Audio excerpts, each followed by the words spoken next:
Revisi Undang-Undang TNI versus Undang-Undang Polri. Perang senyap di balik layar kekuasaan.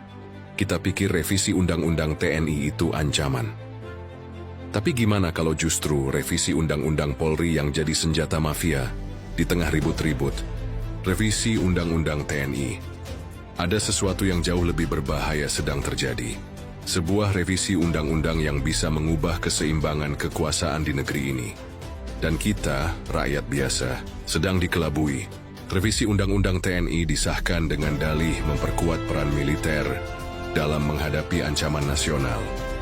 Tapi yang lebih mengejutkan, revisi Undang-Undang Polri menyusul dengan pasal-pasal yang justru bisa melemahkan Kejaksaan Agung dan KPK. Poin-poin dalam revisi Undang-Undang TNI. Mari kita lihat dalam revisi Undang-Undang TNI. Ada beberapa pasal yang sangat krusial. Ini penjelasan singkatnya. Pasal 47, apa yang menguat? TNI kini bisa masuk ke lebih banyak jabatan sipil, dari 10 kementerian lembaga menjadi 16, bisa digunakan. Untuk apa?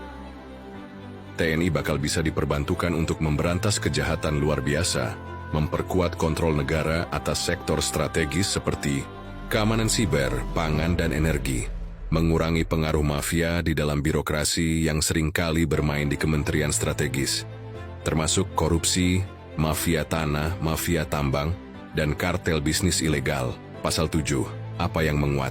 TNI diberi peran tambahan dalam operasi selain perang, termasuk menangani ancaman siber dan konflik di luar negeri.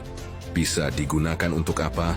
Bisa menekan mafia di sektor digital dan perbatasan, mempercepat pemberantasan jaringan internasional yang terlibat dalam perdagangan narkoba dan kejahatan transnasional. Pasal 53, apa yang menguat? Usia pensiun perwira tinggi diperpanjang. Bisa digunakan untuk apa?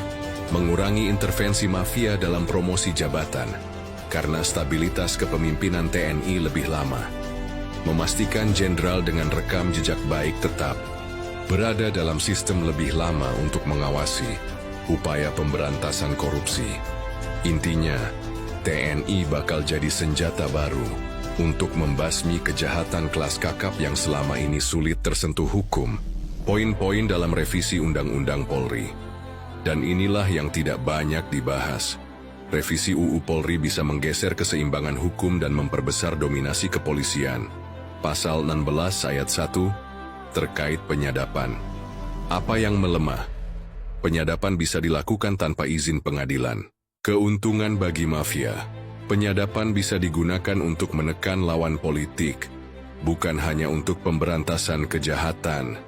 Mengancam kebebasan sipil karena tidak ada pengawasan ketat.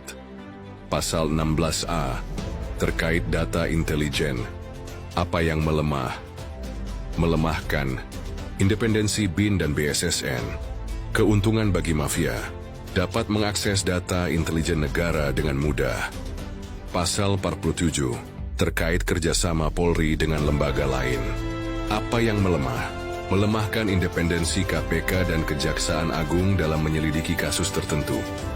Keuntungan bagi mafia, kasus korupsi yang menyangkut pejabat tinggi bisa lebih sulit untuk disidik karena penyidik utama, kejaksaan, dibuat lebih lemah. KPK bisa semakin kehilangan taringnya. Pasal 14 ayat 1, terkait pengawasan internal. Apa yang melemah? Melemahkan sistem pengawasan eksternal terhadap kepolisian. Keuntungan bagi mafia.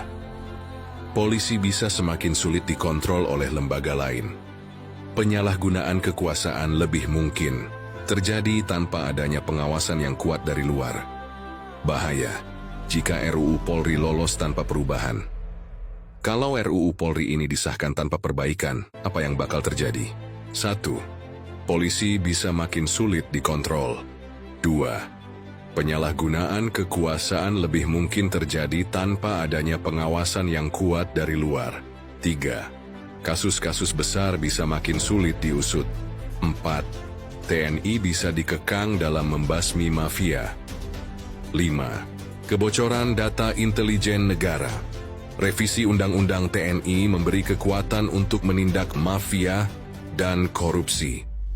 Lalu tiba-tiba, revisi Undang-Undang Polri muncul dan justru melemahkan lembaga hukum yang paling berperan dalam pemberantasan korupsi. Ini bukan kebetulan. Kita semua tahu, banyak kasus mafia yang sampai sekarang nggak pernah terungkap. Jangan sampai revisi Undang-Undang Polri malah jadi alat buat melindungi mafia. Guys, kalau revisi Undang-Undang TNI benar-benar mau bersihin mafia, tapi revisi Undang-Undang Polri malah makin kuat tanpa kontrol. Gimana pendapat kalian, guys? Jangan lupa share biar lebih banyak yang sadar.